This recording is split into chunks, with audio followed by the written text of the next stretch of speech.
Hello students, welcome back to CUT Nimbus. तो हम लोग इस वीडियो में डिस्कस करने वाले हैं मैथमेटिक्स और अप्लाइड मैथमेटिक्स का सिलेबस। अगर आप 11th स्टैंडर्ड में हो, 12th स्टैंडर्ड में हो या फिर आपने 12th के बाद ड्रॉप लिया है तो आपको करना क्या है। देखिए, CUET UG 2026 का एग्ज़ाम जो है आपको पता है रिसेंटली यानी कि पिछले महीने 2025 का एग्ज़ाम कंप्लीट हुआ है, उसका रिजल्ट आया है। देन पूरा प्रोसेस चल रहा है ना कि कैसे आप लोग रजिस्टर करोगे, कैसे आप लोग अलग अलग प्रेफरेंसेस फिल करोगे इन डिफरेंट डिफरेंट यूनिवर्सिटीज़ के पोर्टल में। तो नेक्स्ट स्टेप क्या रहता है, देखिए किसी भी एग्ज़ाम के लिए अगर आप प्रिपेयर कर रहे हो तो पहली चीज़ होती है the syllabus for the same. अगर आपको सिलेबस अच्छे से नहीं पता है तो आप कैसे ही चीज़ों को पढ़ोगे, और एग्ज़ाम निकालना बहुत टफ हो जाता है अगर आपको सिलेबस में क्लैरिटी नहीं है। So first thing is clarity लेकर आना इन योर सिलेबस। किसी भी स्टूडेंट से आप पूछ लो जिन्होंने भी पुराने एग्जाम्स क्रैक करे हैं या फिर और अदर कॉम्पिटिटिव एग्जाम्स, सबसे पहले they use to understand the syllabus, है ना, दे अंडरस्टूड द सिलेबस। उसके बाद नेक्स्ट स्टेप में उन लोगों ने अलग अलग जो टॉपिक्स थे उनको अच्छे से पढ़ा और तब जाके उनका एक कोई भी एग्जाम है वो क्लियर हुआ है। CUET और अदर बैंकिंग एग्जाम्स भी हो सकते हैं, अदर डिफरेंट डिफरेंट गवर्नमेंट जो भी कॉम्पिटिटिव एग्जाम्स होते हैं वो सारे भी हो सकते हैं। तो मैथमेटिक्स और अप्लाइड मैथमेटिक्स का सिलेबस हम लोग देख लेंगे। सेक्शन A1, इसमें अलग अलग सेक्शंस हैं। इससे पहले हम लोगों ने अलग अलग कौन कौन से सब्जेक्ट्स का सिलेबस डिस्कस किया है, like your economics, then chemistry, physics, biology. तो ये सारे सब्जेक्ट्स हम लोग ऑलरेडी डिस्कस कर चुके हैं। तो इसके लिए आपको करना क्या है, पहली चीज़ तो सब्सक्राइब द चैनल, है ना, फिर वीडियो सेक्शन में जाइए, वहाँ पे सिलेबस सेक्शन में चेक कीजिए और आपको अलग प्लेलिस्ट भी मिल जाएगी। प्लेलिस्ट में जाना है सिलेबस फॉर CUET 2026, ठीक है, उसकी अलग प्लेलिस्ट वहाँ पे आपको मिल जाएगी। तो उसमें सारे का सारे सिलेबस का पूरा वीडियो है, अच्छे से समझिए। और इसका एक ट्रिक मैं बताती हूँ, अगर आप ये वीडियो देख रहे हो तो उसको कैसे आप फुल्ली यूटिलाइज कर सकते हो। वन थिंग, आपने या तो आप इसका प्रिंट आउट निकाल लीजिए, आपको टेलीग्राम चैनल पे PDF मिल जाएगा, प्रिंट आउट निकाल लीजिए। आपको क्या करना है, मान लीजिए, है ना, फॉर इंस्टेंस डिटर्मिनेंट्स एक टॉपिक है जो कि आपको अच्छे से आता है, तो वहाँ पे सिंगल टिक लगाए, ठीक है। सिंगल टिक का मतलब है कि ये ऐसा टॉपिक है जो हमें आता है तो इसे कम टाइम देना है जब भी आप पढ़ रहे होंगे। देन मान लीजिए, देन अलजेब्रा ऑफ मैट्रिसेस आपको नहीं पता है और इसको आपको अच्छे से पढ़ने की जरूरत है, देन स्टार दिस टॉपिक, ठीक है, 1 स्टार, 2 स्टार और 3 स्टार, है ना, उस हिसाब से कि अच्छा ठीक है इसको थोड़ा सा ज़्यादा टाइम देना है, उसको बहुत ही ज़्यादा टाइम देना है। अगर आप 2-3 स्टार लगा दिए उसका मतलब है आपको कुछ भी नहीं पता है उस टॉपिक के बारे में, तो उसको बिल्कुल शुरू से स्टार्ट करना है ना। तो ये एक बेसिक चीज़ है जो आपको करनी है ताकि आप जो भी ये वीडियो देख रहे हो अच्छे से यूटिलाइज कर सको। चलिए, तो सेक्शन A1 में है योर अलजेब्रा, ठीक है, A1 में इज योर अलजेब्रा। और अलजेब्रा के अंदर ये कुछ टॉपिक्स है, matrices and types of matrices, equality of matrices, transpose of a matrix, then symmetric and skew symmetric matrix. तो ये सारी चीजें आपने पढ़ी होती है in your 11th standard and 12th standard, ठीक है। ये सारा वही सिलेबस रहता है, बस you just have to revise, और रिवीजन के साथ साथ आपको पता होना चाहिए कि MCQs कैसे आप सॉल्व करोगे, ठीक है जी। चलिए, then comes algebra of matrices, algebra of matrices, determinants, inverse of a matrix, solving of simultaneous equations using matrix methods। तो जितने भी बच्चों के पास 11th 12th में मैथमेटिक्स सब्जेक्ट है, तो होपफुली वो लोग 2026 एग्जाम में क्या सब्जेक्ट ऑप्ट करेंगे, they will opt mathematics in their domain section. Domain specific subjects देखिए अलग रहते हैं, डोमेन स्पेसिफिक सब्जेक्ट्स आपने पहले पढ़े होते हैं। और लैंग्वेज अगर हम बात करें तो लैंग्वेज में भी आपने कोई ना कोई language in your 11th 12th standard पढ़ा ही होता है। तीसरा सेक्शन आता है इसका GAT, that is general aptitude test. वो थोड़ा सा अलग और डिफरेंट और नया रहता है बच्चों के लिए, तो गैट पे ज़्यादा ध्यान देने की ज़रूरत है। वैसे तो डोमेन को भी आपको पढ़ना है ना, क्योंकि हमने अभी तक कैसी चीज़ें सॉल्व करी होती है कि अच्छा ठीक है ये क्वेश्चन आ गया तो इसको पूरा सॉल्व करके इसका आंसर तक आपने पहुंचना है। बट यहाँ पे थोड़ा सा डिफरेंस किस चीज़ में आता है कि यहाँ पे MCQs आते हैं, कि कोई भी टॉपिक आपको ऐसे पढ़ना है कि आप लोग MCQs सॉल्व कर पाओ, ठीक है। तो ये सारे टॉपिक्स के साथ साथ देन कम्स कैलकुलस, ठीक है। अलजेब्रा के हमने टॉपिक्स देख लिए, अब हम आएंगे कैलकुलस पे। तो कैलकुलस में हायर ऑर्डर डेरिवेटिव्स है ना, जिसे हम सेकंड ऑर्डर कहते हैं, then increasing and decreasing functions, maxima and minima. तो ये तीनों टॉपिक्स कैलकुलस के अंदर आप लोगों ने बिल्कुल ही अच्छे से पढ़ लेने हैं। जहाँ तक देखा जाए मैथमेटिक्स का सिलेबस ना काफ़ी कम है फॉर CUET UG 2026 के लिए, है ना। तो अगर कम है तो उसको आप जितना अच्छे से कवर कर लोगे उतना ही बढ़िया रहेगा, बिकॉज कम होने का मतलब ये नहीं है कि आपने पढ़ना नहीं है ना। सिलेबस कम होने का मतलब है कि कम चीज़ें हैं तो उससे ही अच्छे से पूरा कर लो। Then integration and its applications, third है इंटीग्रेशन एंड इट्स एप्लीकेशन। इसके अंदर आपको अलग अलग टॉपिक्स मिलेंगे, like indefinite integrals of simple functions, evaluation of indefinite integrals and definite integrals, ठीक है। तो इंटीग्रेशन एंड एप्लीकेशन में आपको देखनी है ये तीनों चीजें। इसके साथ फोर्थ चीज आ जाएगी your application of integration as area under the curve. Simple curve के अंदर आपको एरिया निकालना है, ठीक है। तो ये सारी चीजें होपफुली आपने अच्छे से पढ़ी है, you just have to revise for now. अगर नहीं पढ़ी है तो पढ़नी है ना। 11th 12th तक जिन भी बच्चों ने बहुत अच्छे से, कुछ बच्चे होते हैं जो डेली जाके पढ़ते हैं घर, है ना, तो उनके लिए ये बहुत ही ईजी हो जाएगा। कुछ बच्चे होते हैं जब टेस्ट हो तब पढ़ेंगे। फिर एक तीसरी कैटेगरी आती है उन बच्चों की जो कि एग्जाम से पहले पढ़ते हैं ना। तो जो ये तीसरी कैटेगरी है उनको ये सारी चीज़ें थोड़ा ज़्यादा टाइम लगा के पढ़नी पड़ेगी, बिकॉज यहाँ पे डीप नॉलेज आपको होनी चाहिए, है ना, क्योंकि क्वेश्चन कहीं से भी आ सकता है। Then differential equations, fourth part या फिर फोर्थ आप चैप्टर भी कह सकते हो। Differential equations, order and degree of differential equations, solving of differential equations with variable separable. फिर प्रोबेबिलिटी डिस्ट्रीब्यूशंस आ जाएगा योर फिफ्थ चैप्टर, और प्रोबेबिलिटी में आ जाएगा random variable. Then linear programming की अगर हम बात करें तो लीनियर प्रोग्रामिंग में आपको देखने को मिलेगा graphical method of solution for 2 problems in 2 variables. Then feasible and infeasible regions and optimal feasible solutions. तो ये जो आपको देखने को मिलेगा, this is for section A1। Then comes section B1 mathematics. तो सेक्शन B1 मैथमेटिक्स में आ जाएगा your relations and functions. Unit 1 relations and functions. इसके अंदर रिलेशंस एंड फंक्शंस के कुछ है, जैसे टाइप्स है, सिमेट्रिक, ट्रांजिटिव, ठीक है, 1 to 1 on to functions.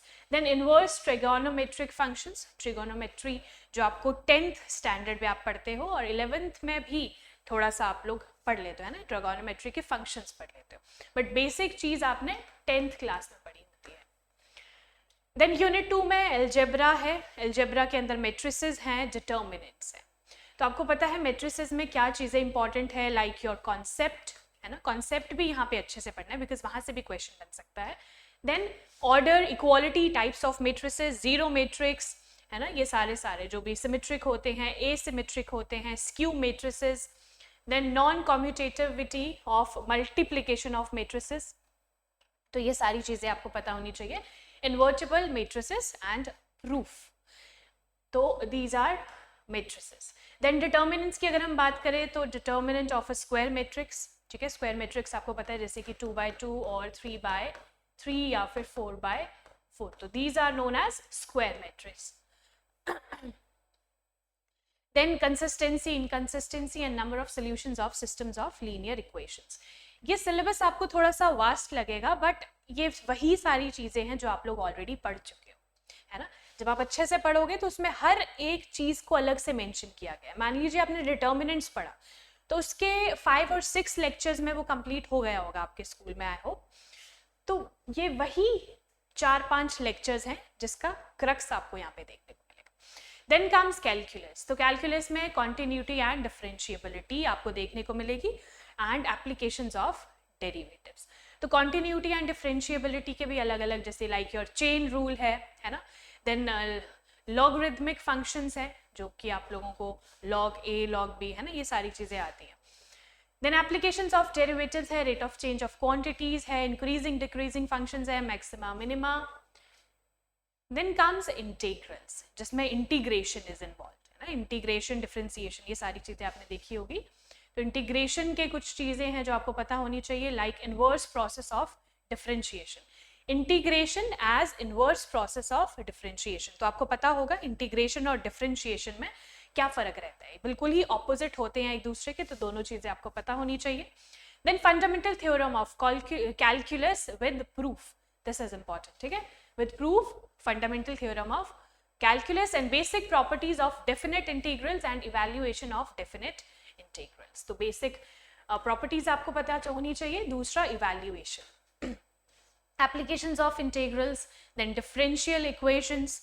Differential equations भी इंपॉर्टेंट है ना. डिफरेंशियल इक्वेशंस में आपको जैसे कुछ भी वेरिएबल्स है तो उनमें से एक की वैल्यू निकालनी होती है, ये सारी चीजें इसमें आपको देखने को मिलेगी. देन यूनिट 4 में आ जाएगा your vectors and 3 dimensional geometry.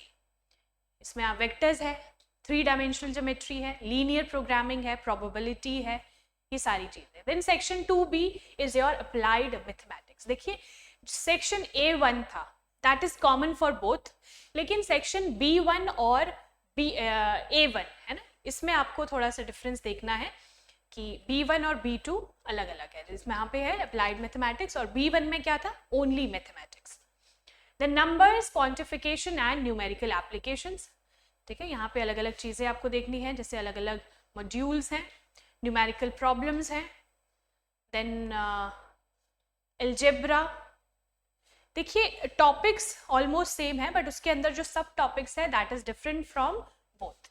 जैसे कि अप्लाइड मैथमेटिक्स के लिए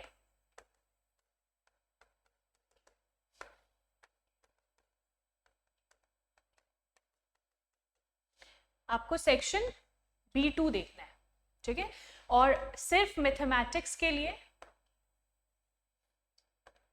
you have to go through B1. तो ये चीज का आपको ध्यान रखना है, ठीक है, B2 and B1 and A1 is common for both.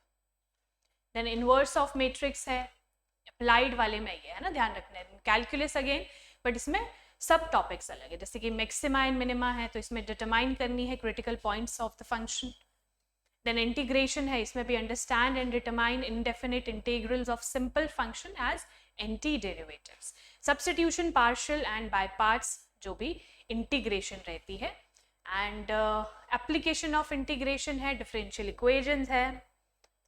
तो ये सारी चीज़ें लाइक योर प्रोबेबिलिटी डिस्ट्रीब्यूशंस, तो इसमें मैथमेटिकल एक्सपेक्टेशन क्या रहती है, वेरिएंस है ना, binomial distribution, poisson distribution, normal distribution है, इंडेक्स नंबर्स है, टाइम बेस्ड डेटा है, time series, components of time series.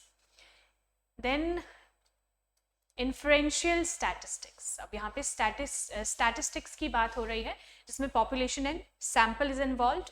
Then parameter in statistics and statistical interferences, जैसे कि टी टेस्ट है ना, पाई स्क्वायर टेस्ट, ये सारे जो टेस्ट आते हैं वो आपको पता होनी चाहिए. टी टेस्ट के बारे में आपको सारी चीजें पता होनी चाहिए ना, differentiate between null and alternate hypothesis. Then financial mathematics. देखिए ये सारी चीजें आपको काम आएगी इन योर ग्रेजुएशन टाइम, है ना. जो ग्रेजुएशन टाइम में अगर आप इकोनॉमिक्स ऑनर्स ऑप्ट करते हो तो वहाँ पे भी आपको ये जो मैथमेटिक्स में ये सारी चीज़ें हैं वहाँ पे भी आपको देखने को मिलती है. तो ये कुछ कॉमन चीज़ें लाइक योर मैथमेटिक्स और इकोनॉमिक्स में देयर इज मैथमेटिकल इकोनॉमिक्स एक सब्जेक्ट रहता है, उसके अंदर भी ये सारी चीज़ें आपको देखने को मिलती है. There is trigonometry like econometrics आपको देखने को मिलता है ना. तो जैसे मैथ्स में और इकोनॉमिक्स में बहुत सारी चीज़ें सिमिलर रहती है, तो अगर आपको मैथ्स में इंटरेस्ट है तो आप ऐसा भी कोई सब्जेक्ट ऑप्ट कर सकते हो like in combination with economics, because economics की जो चीज़ें हैं वो आपको मैथ्स में काम आएगी, ठीक है.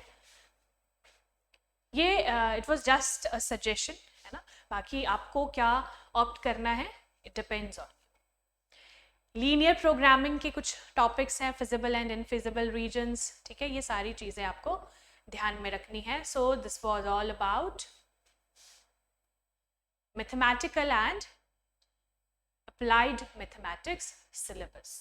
तो ये पूरा सिलेबस आपको ध्यान में रखना है, नोट डाउन कर लीजिए। और आपको मैथमेटिक्स एज अ सब्जेक्ट लेना है या फिर अप्लाइड मैथमेटिक्स लेना है, दैट डिपेंड्स ऑन यू। ठीक है, तो मैंने आपको बहुत ही अच्छे से एक्सप्लेन कर दी सारी चीज़ें। और आपको एक चीज़ में ध्यान रखनी है, जब भी आप ये टॉपिक पढ़ रहे हो, स्टार मार्क कब करना है, टिक मार्क कब करना है, ये चीज़ आपको ध्यान रखनी है। ये आपको बहुत ज़्यादा हेल्प करेगा when you will be revising these topics. So ये था आज की हमारी important video for the syllabus purpose. और कमेंट सेक्शन में आप लोग मुझे बताओगे किसी भी अलग टॉपिक की, लाइक योर डोमेन सेक्शन से वो हो सकता है या फिर लैंग्वेज सेक्शन से भी हो सकता है। तो दोनों में से किसी भी सब्जेक्ट का अगर आपको सिलेबस अच्छे से डिस्कस करना है तो आप कमेंट सेक्शन में ज़रूर बताएंगे। So thank you so much. और CUET एस्पिरेंट्स जितने भी बच्चे हैं हमारे साथ, अगर वो जुड़ना चाहते हैं, फर्स्ट सब्सक्राइब द चैनल, और दूसरा हमारे पास पेड बैचेस भी अवेलेबल हैं। अगर आपको पेड बैचेस में एनरोल करना है, you just have to do one thing.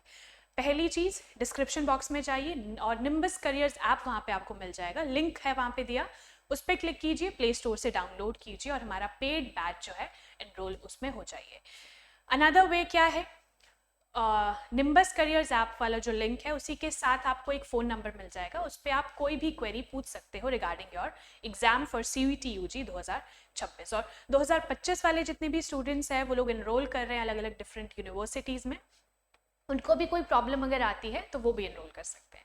So thank you so much students. और आपको करना क्या है, सब्सक्राइब करना है चैनल को, टेलीग्राम चैनल को फॉलो करना है और हमारे साथ जुड़े रहना है और मेहनत कीजिए, जो भी आपकी ड्रीम यूनिवर्सिटी है वहाँ तक आप ज़रूर पहुँचोगे। Thank you, all the very best.